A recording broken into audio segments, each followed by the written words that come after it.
Hello दोस्तों, स्वागत है आपका हमारे YouTube चैनल फहमीद एकेडमी में। जैसा कि हम लोग पढ़ रहे थे कक्षा 10 की गणित की किताब, जिसमें क्वेश्चन नंबर एक्सरसाइज 1.1 से क्वेश्चन नंबर 6 लगा चुका हूं। मैं पहले आपको सॉल्व करवा चुका हूं। क्वेश्चन 1 से लेकर क्वेश्चन नंबर 6 तक सॉल्व करवा चुका हूं। और आज हम लोग क्वेश्चन नंबर 7 सॉल्व करेंगे। और इस बात पर और ध्यान दें, जो पुरानी किताबें हैं प्रश्न, उसमें जो NCERT वाली जो पुरानी किताबें हैं सेशन 2022 से 23 वाली या उससे पहले की, उसमें ये एक्सरसाइज आपको 1.2 मिलेगी। और जो नए सेशन की किताबें आई हैं 2023 से 24 की, उसमें ये एक्सरसाइज आपको 1.1 मिलेगी, क्योंकि नए सेशन में सिलेबस और कम किया गया है। जो पहली एक्सरसाइज यूक्लिड विभाजन प्रमेयिका थी, उसमें नए सेशन में वो ख़त्म कर दी गई है। तो इसलिए अब ये 1.1 जो है हमारी है, इसमें क्वेश्चन नंबर 7 सॉल्व करेंगे। तो कह रहे हैं, किसी खेल के मैदान के चारों ओर एक वृत्ताकार पथ है। इस मैदान का एक चक्कर लगाने में सोनिया को 18 मिनट लगते हैं, जबकि इसी मैदान का एक चक्कर लगाने में रवि को 12 मिनट लगते हैं। मान लीजिए वे दोनों एक ही स्थान और एक ही समय पर चलना प्रारंभ करके एक ही दिशा में चलते हैं। कितने समय बाद वे पुनः प्रारंभिक स्थान पर मिलेंगे? तो हम इसको सॉल्व करते हैं, देखते हैं हल।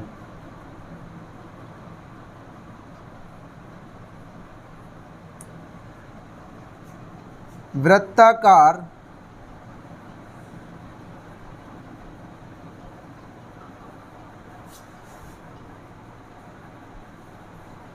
मैदान का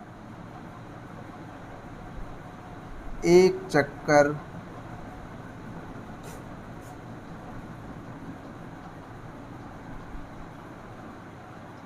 लगाने में सोनिया को समय लगता है, बराबर कितना लगता है? 18 मिनट।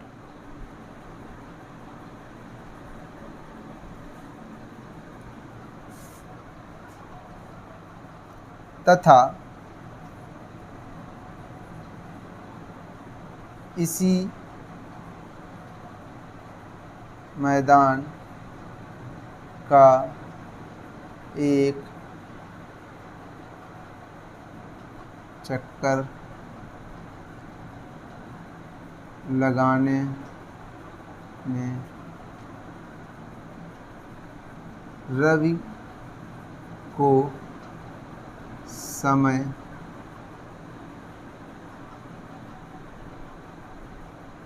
लगता है। रवि को कितना लगता है? 12 मिनट लगते हैं। ये हमसे सवाल कह रहा था। ये हमसे प्रश्न में कहा गया था कि किसी खेल के मैदान के चारों ओर एक वृत्ताकार पथ है। इस मैदान का एक चक्कर लगाने में सोनिया को 18 मिनट लगते हैं, जबकि इसी मैदान का एक चक्कर लगाने में रवि को 12 मिनट लगते हैं। मान लीजिए वे दोनों एक ही स्थान और एक ही समय पर चलना प्रारंभ करके एक ही दिशा में चलते हैं, तो कितने समय बाद वे पुनः प्रारंभिक स्थान पर मिलेंगे? तो यहाँ पर हम देखेंगे, चूँकि वे दोनों एक ही स्थान, एक ही समय और एक ही दिशा में चलना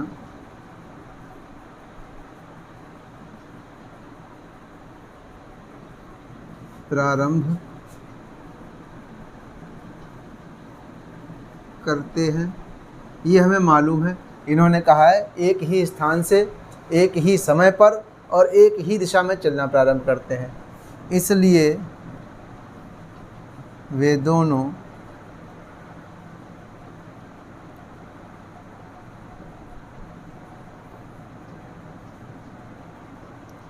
पुनः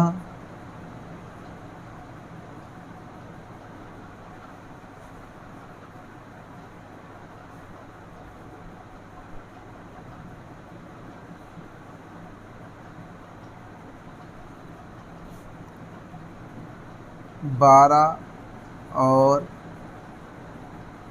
18 के LCM मिनट के बाद प्रारंभिक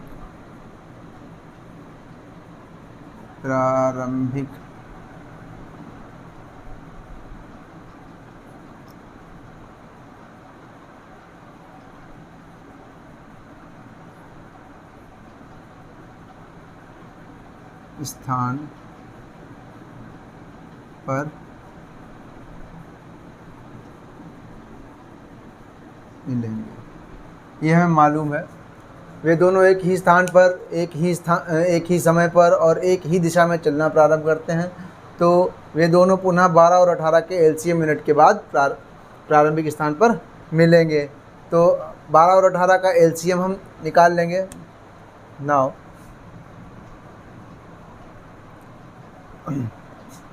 12 के गुणनखंड कर लें यहाँ पर। चूँकि 12 एक सम संख्या है तो 2 से विभाज्य हो जाएगी, 2 का भाग इसमें पूरा चला जाएगा। 2 छंग 12। 6 भी एक सम संख्या है और तो 2 का भाग इसमें फिर चला जाएगा, 2 तियाँ 6। और 3 एक विषम संख्या है तो 3 में 3 का ही भाग जाएगा। तो 12 बराबर हो गया हमारा 2 गुणा 2 गुणा 3 तथा 18 बराबर 18 के गुणनखंड कर लें। 18 भी एक सम संख्या है तो 18 में 2 का भाग चला जाएगा, 2 नेवा 18।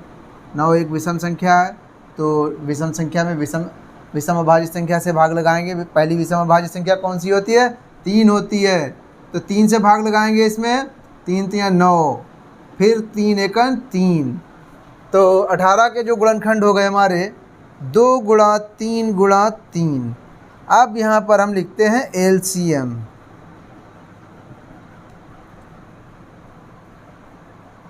LCM लिखते हैं, LCM में बेटा क्या लिखते हैं? सबसे पहले यहाँ पर जो कोई भी फैक्टर यहाँ पर छोड़ना नहीं होता है। 2 की सबसे बड़ी घात कितनी है? 1 2 बार है ना, तो ये 2 बार लिख लेंगे। और 3 मैक्सिमम कितनी बार है? इसमें 1 बार है, इसमें 2 बार है, तो ये 2 बार लिख लेंगे। 3 गुणा 3। इसको या फिर यूँ समझ लें कि सबसे पहले कॉमन वाले गुणनखंड लिख लेते हैं। ये वाला और ये वाला कॉमन था, लिख लिया। उसके बाद ये वाला और ये वाला कॉमन था, ये भी लिख लिया। अब बचे एक ये बचा और एक ये बचा, ये भी लिख लिया। तो इस तरह से कोई भी गुणनखंड इसमें छोड़ना नहीं होता है। और इस तरह से हम LCM निकालते हैं। अब इनका सबका कर लेंगे आपस में गुणा। 3 तियाँ 9 दूना 18 दूना 36। तो लिखेंगे अतः 36 मिनट के बाद वे दोनों पुनः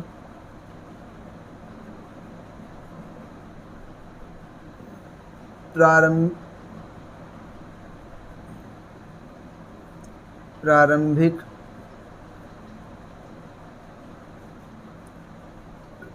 स्थान पर मिलेंगे। तो आई होप आपको ये सवाल अच्छे से समझ में आया होगा। अगर आपको ये सवाल, ये क्वेश्चन अच्छे से समझ में आया हो और कोई डाउट ना हो यहाँ पर, तो आप हमारे इस वीडियो को लाइक कर दें और हमारे चैनल को सब्सक्राइब करके घंटी वाला आइकन प्रेस कर लें, जिससे हमारी आने वाली लेटेस्ट वीडियो का नोटिफिकेशन आप तक सबसे पहले पहुँच जाए। और अगर कोई भी डाउट आपको इस सवाल में होता है तो आप कमेंट बॉक्स में आप पूछ सकते हैं, हम आपको नेक्स्ट वीडियो में इसको समझा सकते हैं। Thank you.